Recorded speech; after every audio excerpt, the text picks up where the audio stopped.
अस्सलाम वालेकुम दोस्तों एच पाइलोरी का जड़ से खात्मा कैसे किया जा सकता है, इसके इलाज के दौरान कौन सी ऐसी गलतियां हैं जो हम करते हैं जिसकी वजह से एच पाइलोरी ठीक नहीं होता, और इसमें कौन सी ऐसी एंटीबायोटिक्स इस्तेमाल की जाती हैं जिसकी वजह से एच पाइलोरी जल्दी ठीक हो सकता है, उस हवाले से बात करेंगे। दोस्तों एच पाइलोरी एक बैक्टीरिया हेलिकोबैक्टर पाइलोरी को कहते हैं, और इसकी वजह से ये बीमारी हमें होती है। ये बीमारी, ये जरासीम हमारे स्टमक के अंदर पाया जाता है, और 50% लोग ऐसे होते हैं जिनके अंदर एच पाइलोरी का जरासीम देखने को मिलता है, लेकिन किसी किस्म की कोई अलामत उनके अंदर देखने को नहीं मिलती।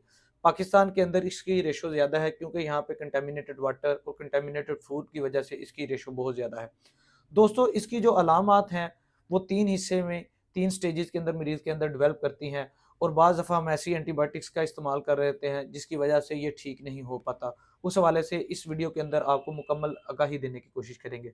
दोस्तों अलामात के हवाले से अगर बात करें तो पहली जो अलामत पहली स्टेज के अंदर जो अलामत आती हैं उसमें सबसे पहली अलामत है गैस्ट्राइटिस यानी कि मैदे की सोजिश। दोस्तों मैदे की सोजिश मरीज को एच पाइलोरी की वजह से वाक़या हो जाती है। उसकी वजह से मरीज के मुंह का जायका तब्दील होना शुरू हो जाता है, मरीज की भूख कम हो जाती है, और उसके साथ साथ मरीज को बाज़ दफ़ा मरीज को डाइजेशन के मसाइल आना शुरू हो जाते हैं।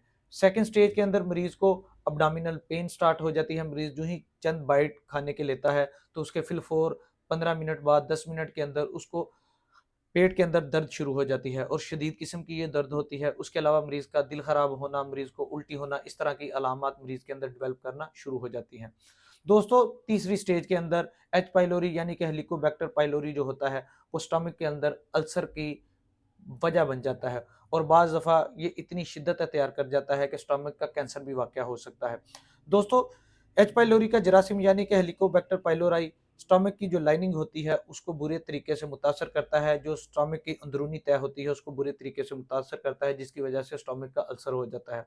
और बाज़ दफ़ा जहाँ पे स्टमक का एंड होता है और हमारी जो स्मॉल इंटेस्टाइन स्टार्ट होती है, जो उसका ड्यूडेनम पोर्शन होता है उसको भी ये मुतासर करता है, जिसकी वजह से ड्यूडेनल अल्सर होने के भी बहुत ज़्यादा चांसेस होते हैं, और बाज़ ड्यूडेनल कैंसर होने के भी बहुत ज़्यादा चांसेस होते हैं। दोस्तों अब आते हैं टेस्ट की तरफ। कौन से ऐसे टेस्ट हैं जो एच पाइलोरी में करवाए जाएँ तो वो रिलायबल हैं, और कौन से ऐसे टेस्ट हैं जिनको करवाने से हमें कोई फ़ायदा हासिल नहीं होता। दोस्तों ज़्यादातर लोग जो हैं अपने ब्लड में से एच पाइलोरी का टेस्ट करवाते हैं, जो कि एक नॉन रिलायबल टेस्ट है। इस टेस्ट से मरीज़ों को ट्रीटमेंट करने में और इसके अलावा इलाज करने में कोई ख़ास मदद नहीं मिलती। इसके अलावा स्टमक की अल्ट्रासाउंड है। अल्ट्रासाउंड के हवाले से अगर बात की जाए तो स्टमक हमारे पेट के अंदर उस रीजन में वाक़या होता है कि उसका कोई तरह फ़ायदा हासिल नहीं होता। इसलिए मरीज़ का एच पाइलोरी में मरीज़ के स्टमक की अल्ट्रासाउंड, इसके अलावा ब्लड में से अगर टेस्ट करवाया जाए तो इसके कोई सैर असल फ़ायदे हासिल नहीं होते।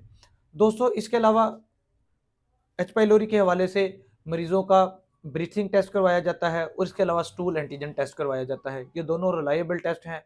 अगर ये टेस्ट करवाए जाएँ तो मरीज़ का एच पाइलोरी पॉजिटिव आ जाए तो यकीनन मरीज़ की रिपोर्ट के मुताबिक उसका ठीक ट्रीटमेंट करना चाहिए।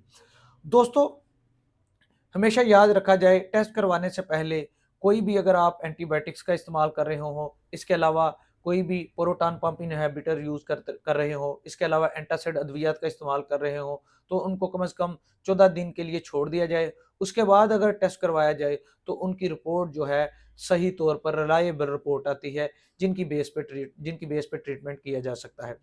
दोस्तों अगर ट्रीटमेंट के हवाले से बात करें तो हम लोग बेशतर गले के लिए, इसके अलावा पेट के मसाइल के लिए एंटीबायोटिक्स का इस्तेमाल करते रहते हैं। जो एच पाइलोरी के लिए ट्रीटमेंट लिखी हुई है, बहुत ज़्यादा एंटीबायोटिक्स के इस्तेमाल की वजह से ये जो एच पाइलोरी यानी कि हेलिकोबैक्टर पाइलोरी एक बैक्टीरिया जो होता है, ये रेजिस्टेंस अद्वियात के खिलाफ ले जाता है। हमारी गुज़श्ता वीडियोज़ के अंदर आप एंटीबायोटिक्स के खिलाफ रेजिस्टेंस की देखें तो आपको आसानी हो जाएगी कि एंटीबायोटिक्स के खिलाफ अगर रेजिस्टेंस हो तो आपको ट्रीटमेंट करने में कितनी दुश्वारी पेश आती है। दोस्तों ये रेजिस्टेंस ले जाता है, तो सबसे बेहतर होता है कि मरीज़ का ड्रग सेंसिटिविटी टेस्ट करवा लिया जाए। ड्रग सेंसिटिविटी टेस्ट करवाने का वही तरीकाकार है कि अगर आप कोई एंटीबायोटिक ले रहे हैं तो उसको 14 दिन के लिए छोड़ दिया जाए, उसके बाद इस टेस्ट को करवाया जाए। जब ये आप टेस्ट करवाएँगे तो आपके पास ऐसी ड्रग्स आ जाएँगी जिनको अगर इस्तेमाल किया जाए तो कोई भी अगर बैक्टीरिया बॉडी के अंदर मौजूद हो, जो हार्मफुल बैक्टीरिया होता है उसको किल करने में आसानी होती है। जिससे आपको रेजिस्टेंट बैक्टीरिया, सेंसिटिव बैक्टीरिया और इंटरमीडिएट बैक्टीरिया दोनों का पता चल जाता है।